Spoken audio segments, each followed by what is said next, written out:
ඉන්සෝමිනියා කියන්නේ නිදා ගැනීමට හෝ නිදාස් සිටීමට ඔබට අපහසු වීම. හොඳින් නිදාගත නොහැකි වීම මනෝභාවය, අවධානය සහ සමත්ත සෞඛ්‍යයට බලපානවා. එමෙන්ම දවස් කාලයේ දුර්වල බව සහ ක්‍රියාශීලීත්වය අඩුවීමද ඇති වෙන්න පුළුවන්. ආතතිය, මම කියන්නේ ස්ට්‍රෙස්, ඇන්සයිටි, ડિප්‍රෙෂන්ස්, වැඩි දුරකථන භාවිතය, අක්‍රමවත් නින්දට පුරුදු වීම ඉන්සෝමනියාවට හේතු වෙන්න පුළුවන්. හොඳ නින්දක් ලබා ගැනීමට සෞඛ්‍ය සම්පන්න නින්දට පුරුදු වෙන්න ඕනේ.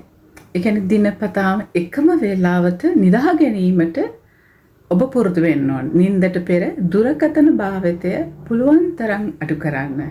සහ සංසුන් සහ සුන්දර වටපිටාවක් ගොඩනගා ගන්න ඔබේ කාමරය තුළ. මම කියන්නේ ස්වපහසු පරිසරයක් ඔබ විසින් ඔබටම ගොඩනගා ගන්න පුළුවන්. හොඳ නින්දක් ශරීරයට සහ ඔබේ මනසට ඉතාම වැදගත් වන බව ඔබ දන්නවාද?